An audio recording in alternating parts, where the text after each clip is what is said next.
अस्सलामु अलैकुम दोस्तों। जनूबी एशिया के शुमाल मगरिब, वस्ती एशिया और मगरबी एशिया के लिए दिफाई तौर पर अहम हिस्से में वाक़ एक खुद मुख्तार इस्लामी मुल्क जो हमारा प्यारा वतन पाकिस्तान है। इसके बारे में कुछ मज़ीद हक़ाइक़ जानेंगे इस वीडियो में। आप देख रहे हैं तारीख़ी मंजरनामा आमरा के साथ। लाइक, शेयर, सब्सक्राइब और घंटी के निशान को दबाना ना भूलें। इस्लामी जमहूरिया पाकिस्तान 21 करोड़ आबादी के साथ दुनिया का छठा बड़ा आबादी वाला मुल्क है और इसके साथ साथ पाकिस्तान की आबादी बहुत तेज़ी से बढ़ भी रही है। रकबे के लिहाज से ये 33वां बड़ा मुल्क है। पाकिस्तान के जनूब में बहीरा अरब, मशरक़ में भारत, शुमाल मशरक़ में चीन, मगरिब में अफ़गानिस्तान और ईरान वाक़े हैं। पाकिस्तान को शुमाल में एक तंग व खान राहदारी ताजिकिस्तान से जुदा करती है, जबकि इसकी समंदरी हदूद ओमान के समंदरी हदूद से भी मिलती हैं। पाकिस्तान की 96% आबादी मुसलमानों पर मुश्तमिल है और बाकी 4% दूसरे मज़ाहिब भी हैं, जैसे हिंदू मज़हब, मसीही मज़हब, पारसी मज़हब, सिख मज़हब, जबकि शुमाली इलाकों में कुछ कबायली मज़ाहिब के पैरोकार भी मौजूद हैं। पाकिस्तान के परचम पर इसे बहुत खूबसूरती से दिखाया भी गया है, यानी गहरा सब्ज़ रंग मुसलमानों और सफ़ेद रंग पाकिस्तान में रहने वाले गैर मुस्लिम्स को ज़ाहिर करता है। इसके अलावा पाकिस्तान का ये खूबसूरत कौमी परचम अमीरुद्दीन कदवाई की तख्लीक करदा है, जो कि 2 रंगों पर मुश्तमिल है, गहरा सब्ज़ 3 हिस्सा और सफ़ेद रंग 1 हिस्सा, जबकि सब्ज़ हिस्से के बिल्कुल दरमियान में सफ़ेद रंग से चांद और 5 कोनों वाला स्टार बनाया गया है।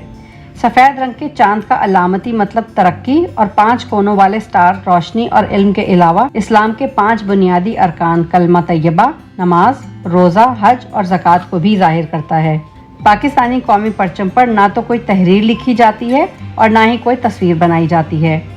मौजूदा पाकिस्तान के इलाके कदीम तरीन दुनिया के तरक्की याफ्ता सिविलाइजेशंस का अहम हिस्सा थे, जिनमें मोहनजोदाड़ो और इंडस सिविलाइजेशन, मेहरगढ़, टेक्सला, प्राचीन संस्कृत और कंधारा की तहजीब व तमद्दुन भी शामिल है।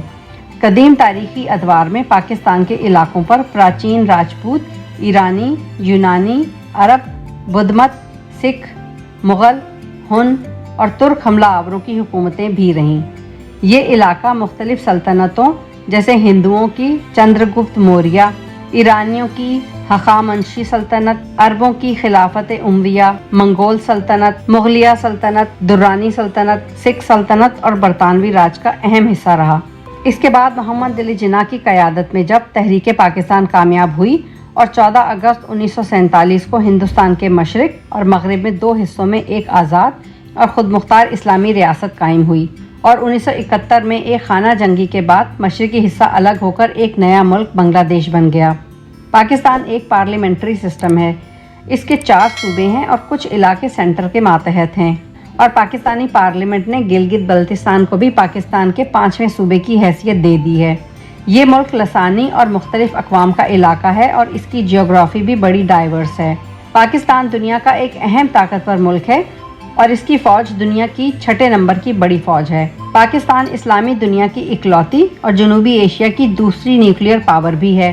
पाकिस्तान दूसरी दुनिया का एक तरक्की पजीर मुल्क है और मईशत के लिहाज से दुनिया में 27वें नंबर पर है। इस वक्त पाकिस्तान की मईशत खासी मुस्तहकम है और तेज़ी से बढ़ना शुरू हो गई है। पाकिस्तान की कौमी और अवामी ज़बान उर्दू है और उर्दू के अलावा पाकिस्तान में पंजाबी, सराइकी, सिंधी, गुजराती, बलोची, ब्राहवी, हिंदको और पश्तो वगैरह भी बोली जाती हैं, जबकि ज़्यादातर दफ्तरी काम अंग्रेज़ी ज़बान में किए जाते हैं। पाकिस्तान में सबसे ज़्यादा इस्तेमाल होने वाला लिबास शलवार कमीज़ है, जिसको कौमी लिबास का दर्जा भी हासिल है। पाकिस्तान में PTV कौमी चैनल है, जिसे हुकूमत पाकिस्तान चलाती है। किसी ज़माने में ये वाहिद TV चैनल होता था, मगर अब प्रिंट मीडिया हो या इलेक्ट्रॉनिक मीडिया, दोनों में बहुत तेज़ी से तरक्की हुई है, जिसके सबब इस वक्त मुल्क में बहुत से TV चैनल्स और अखबारात बहुत अच्छा काम कर रहे हैं।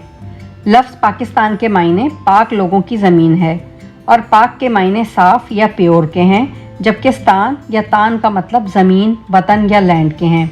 दरअसल ये नाम चौधरी रहमत अली ने 1933 में मुसलमानों के मुमकिना मुल्क के लिए पहली बार अपनी किताब में इस्तेमाल किया, जो कि आगे चलकर मुसलमानों के नए मुल्क के लिए चुन भी लिया गया। दिलचस्प बात ये भी है कि लफ्ज़ पाकिस्तान दरअसल मुल्क के मौजूदा मुस्लिम इलाकों की एब्रीवेशन भी बनती है, जैसे पे से पंजाब, अलिफ से खैबर पख्तूनख्वा का अफ़गानिया, काफ से कश्मीर, सीन से सिंध, बलूचिस्तान से तान लिया गया। 11 ईस्वी में उमवी खलीफा ولید بن عبد المالک کے دور میں محمد بن قاسم نے بر صغیر یعنی موجودہ پاکستان اور ہندوستان کے ایک بہت بڑے حصے کو فتح کر لیا، جس کے سبب عموماً بر صغیر اور خصوصاً موجودہ پاکستان دنیا کی سب سے بڑی عرب ریاست کا حصہ بن گیا، جس کا دارالحکومت دمشق، زبان عربی اور مذہب اسلام تھا، جس کی وجہ سے آنے والے وقت میں تاریخی طور پر اس علاقے پر سیاسی، مذہبی اور ثقافتی طور پر بہت گہرے اثرات مرتب ہوئے اور یہ تمام علاقہ بر صغیر کے نام سے پہچانا جاتا تھا۔ ہندوستان کی انگریزوں سے آزادی کی زوردار تحریک اٹھی کہ انہیں یہ علاقہ چھوڑ کر جانا پڑا۔ مسلمانوں کا اپنے لیے ایک علیحدہ وطن کا مطالبہ تھا، جس کا مقبول ترین نعرہ تھا پاکستان کا مطلب کیا؟ لا الہ الا اللہ۔ اس تحریک کے نتیجے اور محمد علی جناح کی بہترین قیادت میں بر صغیر کے مسلمان 14 اگست 1947 میں پاکستان حاصل کرنے میں کامیاب ہوئے۔ تقسیم کے وقت پاکستان سے کی گئی ناانصافیاں آج بھی پاکستان اور بھارت کے درمیان ٹینشن کا باعث ہیں، اور کشمیر کے حوالے سے اب تک 2 جنگیں 1948 اور 1965 میں ہو چکی ہیں۔ کشمیر کے بارڈرز پر فوجیں ہائی الرٹ پہ رہتی ہیں اور چھوٹی موٹی جھڑپیں تو آئے روز کا معمول ہیں۔ پاکستانی زمین پہ بہنے والے دریا کا پانی بھی ایک مسئلہ تھا، جسے 1960 میں پاکستان نے بھارت کے ساتھ سنتاس معاہدے کے ذریعے حل کیا، جس میں پاکستان کو 3 دریاؤں ستلج، بیاس اور راوی کے پانی کی قربانی دینی پڑی، جبکہ دریائے سندھ، چناب اور جہلم کے پانی پہ اپنا حق منوانے میں کامیاب رہا۔ یہ اور اس جیسے اندرونی بیرونی مسائل میں گھرا نوزائیدہ ملک آہستہ آہستہ ترقی کی منازل طے کرتا جا رہا ہے۔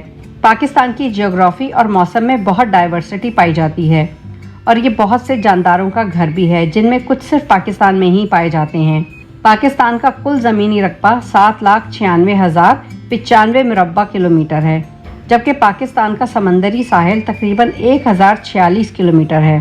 پاکستان کے مشرقی، وسطی اور جنوبی علاقے میدانی ہیں، جبکہ مغربی اور شمالی علاقے پہاڑی ہیں۔ پاکستان کا سب سے بڑا دریا دریائے سندھ ہے، اور یہ دریا پاکستان کے شمال سے شروع ہو کر صوبہ خیبر پختونخوا، پنجاب اور سندھ سے گزرتا سمندر میں جا گرتا ہے۔ پاکستان کے نہری نظام کے ذریعے زرخیز زمینوں پر مختلف اشیاء کاشت کی جاتی ہیں، جبکہ پاکستان صحرائی علاقوں کے ساتھ ساتھ خوبصورت پہاڑی سلسلوں پر بھی مشتمل ہے، جہاں دنیا کے سب سے اونچے پہاڑی سلسلے واقع ہیں، یعنی قراقرم، ہندوکش اور ہمالیہ کے پہاڑی سلسلے وغیرہ۔ لہٰذا پاکستان اپنے نظاروں، لوگوں اور تہذیبوں کے حوالے سے ایک وسیع ملک ہے۔ تو کہیے ویڈیو کیسی لگی؟ اپنی رائے سے نیچے دیے کامنٹ باکس میں ضرور آگاہ کریں۔ اللہ حافظ۔